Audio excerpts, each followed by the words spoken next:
লাকাল হামদু বিল কুরআন। আমরা আল্লাহ রাব্বুল ইজ্জা ওয়াল জালালের দরবারে শুকরিয়া আদায়ের পাশাপাশি আজকের এই প্রোগ্রামের অর্গানাইজিং কমিটি পটুয়াখালী ওয়েলফেয়ার ফাউন্ডেশনকে অন্তরের অন্তঃস্থল থেকে ধন্যবাদ জানাতে চাই, অভিনন্দন জানাতে চাই এবং শুভেচ্ছা জানাতে চাই যে পটুয়াখালী জেলা শহরে আজকে প্রায় দীর্ঘ 1 মাস পরিশ্রম শেষে এরকম চমৎকার নান্দনিক দৃষ্টিনন্দন চমৎকার একটি পরিবেশ ওনারা তৈরি করেছেন। কোরআনের বাগান ওনারা সাজিয়েছেন। আমরা শুরুতেই পটুয়াখালী ওয়েলফেয়ার ফাউন্ডেশনকে অন্তরের অন্তঃস্থল থেকে ধন্যবাদ জানাতে চাই, শুকরিয়া জানাতে চাই। ধন্যবাদ জানাতে চাই আজকের প্রোগ্রামের সম্মানিত সভাপতি অ্যাডভোকেট মোহাম্মদ নাজমুল আহসান ভাইকে। আজকের প্রোগ্রামে প্রধান বক্তা হিসেবে উপস্থিত আছেন আপনাদের অত্র এলাকার গণমানুষের নেতা, মাটি মানুষের নেতা ডক্টর মোহাম্মদ শফিকুল ইসলাম মাসুদ ভাই, সাবেক জাতীয় ছাত্র নেতা ও চেয়ারম্যান বাউফল উন্নয়ন ফোরাম ও পটুয়াখালী ফোরাম। প্রধান অতিথি হিসেবে আজকের এই প্রোগ্রামে আসন অলঙ্কৃত করেছেন এয়ার ভাইস মার্শাল অবসরপ্রাপ্ত আলহাজ আলতাফ হোসেন চৌধুরী, সাবেক স্বরাষ্ট্র বাণিজ্য মন্ত্রী, গণপ্রজাতন্ত্রী বাংলাদেশ সরকার। বিশেষ অতিথি হিসেবে অত্র এলাকার অনেক গণ্যমান্য ব্যক্তিবর্গ আমাদের আজকের এই প্রোগ্রামে উপস্থিত হয়েছে। এই প্রোগ্রামে উপস্থিত আছেন পটুয়াখালী জেলার বিশিষ্ট ব্যবসায়ী বৃন্দ, চাকরিজীবী বৃন্দ, ছাত্র ভাইয়েরা, পর্দার আড়ালে আমার মায়েরা, বোনেরা, প্রশাসনের দায়িত্বশীল ব্যক্তিবর্গ, আইন শৃঙ্খলা বাহিনী, ভলান্টিয়ার্স, যেভাবে আজকের প্রোগ্রামের সাথে জড়িত ছিলেন, সাংবাদিক বন্ধুরা, মিডিয়া কর্মী ভাইয়েরা, ইউটিউবার্স, আমি সবাইকে অন্তরের অন্তঃস্থল থেকে অভিনন্দন, শুভেচ্ছা এবং মোবারকবাদ জানিয়ে শুরু করছি। প্রিয় পটুয়াখালীবাসী, আপনারা কেমন আছেন সবাই? আমি তো দেখলাম যে গতকালই এসে আপনারা বসেছিলেন, কষ্ট হয় নাই? সারাদিন খাওয়া দাওয়া করতে পেরেছিলেন তো? নামাজগুলো সময় মতো পড়তে পেরেছেন?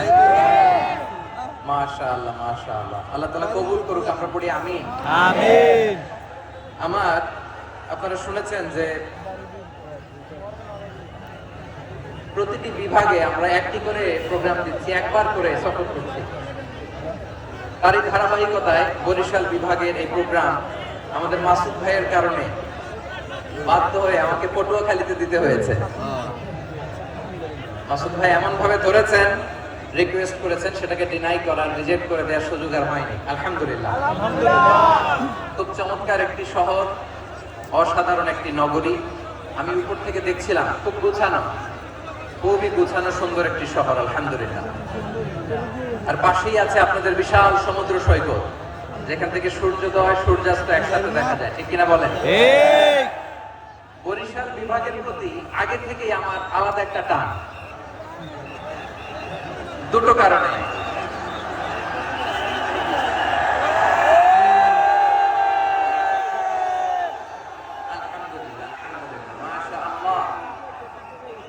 এই গণজোয়ারকে আল্লাহ তাআলা ইসলামের পক্ষে কবুল করে নিন।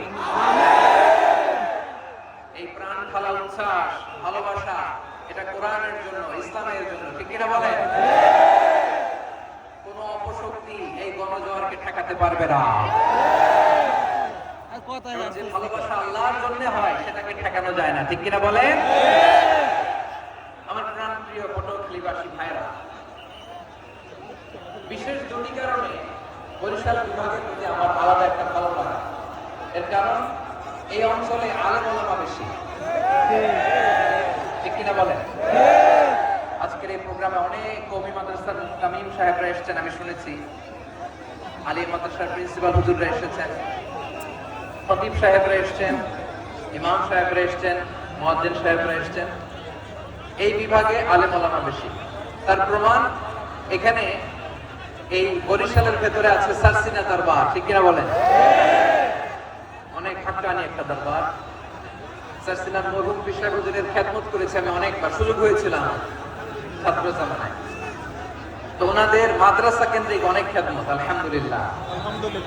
তারপর এই বিভাগে রয়েছে চরমোনাই দরবার, ঠিক কিনা বলেন? ওনাদেরও বিশাল মাদ্রাসা, ধর্মীয় অঙ্গনে, মাদ্রাসা অঙ্গনে, রাজনৈতিক অঙ্গনে ওনাদের অনেক খেদমত। তারপরে এখানে আছে ঝালকাঠি এনএস কামিল মাদ্রাসা। আমরা কায়েসা হুজুরের কথা শুনেছি, আল ইত্তেহাদ মা আল ইখতিলাফ, মতবিরোধের সাথে ঐক্য, অসাধারণ কথা। এই সমস্ত বড় বড় আল্লাহওয়ালাদের আগমন এই ভূখণ্ডে হওয়ার কারণে এখানে ধর্মীয় বিশৃঙ্খলা, মারামারি কম, আছে ঐক্য, ঠিক কিনা বলেন? প্রিন্সিপাল হুজুর আখম আবু বকর সিদ্দিক হাফিজাহুল্লাহ ওয়া রাআ, উনি এলাকা সহ পুরো দারুল উলুম মাদ্রাসার অধিকাংশ আসাতাজা ইকরাম এই ভূখণ্ডের, এই অঞ্চলের হওয়ার কারণে ছোটবেলা থেকেই বরিশালের প্রতি আমার একটি ভালোবাসা। আমি অন্তরের অন্তঃস্থল থেকে আবারও শুভেচ্ছা জানাতে চাই।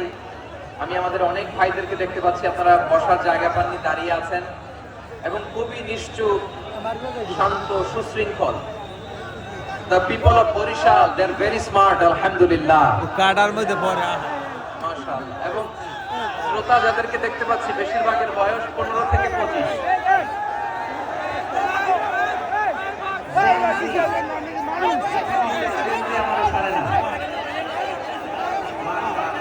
এরাই আগামী বাংলাদেশ,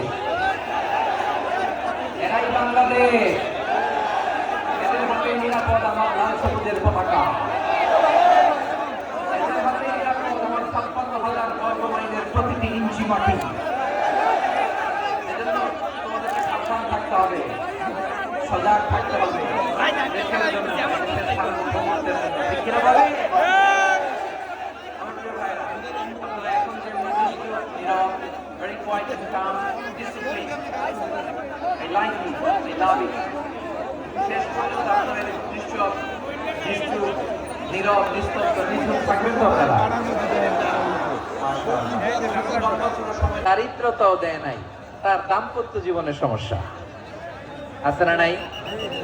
স্ত্রী কথা শোনে না, অথবা ছেলে মেয়ে কথা শোনে না।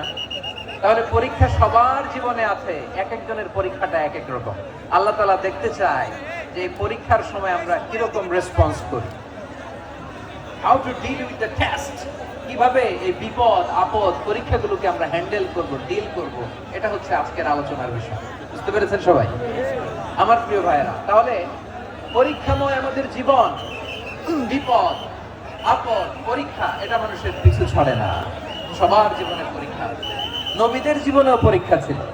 সাহাবারা জিজ্ঞেস করেছেন, ইয়া রাসূলুল্লাহ, আইয়ুন নাসি আশাদ্দু বালাআন ফিদ দুনিয়া, এই দুনিয়ার বুকে কাদের পরীক্ষা সবচেয়ে বেশি? বিশ্বনবী বলেছেন, আল আম্বিয়া, এই পৃথিবীতে সবচেয়ে বেশি পরীক্ষা আল্লাহ তাআলা নিয়ে থাকেন নবীদের। কাদের? নবীদের। সুম্মাল আমসাল ফাল আমসাল, এরপরে নবীদের পরের স্তরে যারা, তাদের পরীক্ষা।